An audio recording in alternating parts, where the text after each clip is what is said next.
आता महापौरांसह नगरसेवक अधिकारी होणार थंडगार।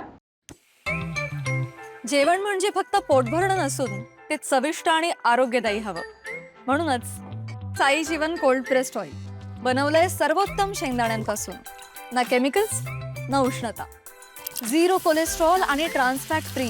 प्रत्येक थेंबात शुद्धता, चव आणि आरोग्य. म्हणजेच तुमच्या हृदयासाठी आणि कुटुंबाच्या आरोग्यासाठी उत्तम.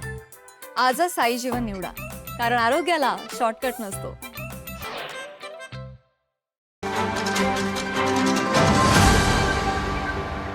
कोल्हापूर महानगरपालिकेची सभा विविध विषयांवर गाजत असते आणि अशा गाजणाऱ्या सभेत गरमागरमी होतच असते.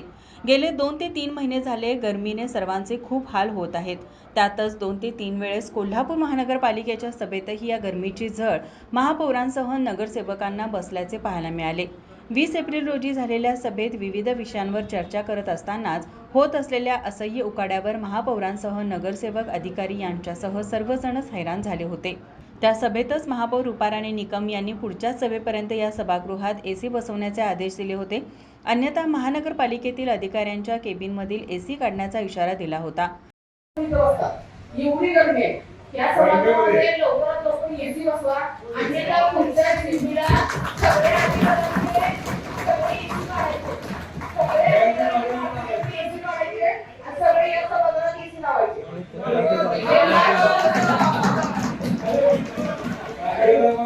त्याची दखल घेत महापालिकेकडून येत्या सभेपूर्वी या सभागृहात एसी बसवण्याचे काम सुरू असून ते आता अंतिम टप्प्यात आले आहे. त्यामुळे आता येणाऱ्या सभेत महापौरांसह नगरसेवक, अधिकारी यांच्यासह उपस्थितांना थंडगार हवा अनुभवायला मिळणार हे आता स्पष्ट झालंय. माझा महाराष्ट्र न्यूजसाठी रोहन पाटील, कोल्हापूर. ताज्या घडामोडी पाहण्यासाठी माझा महाराष्ट्र न्यूजला आजच सबस्क्राईब करा.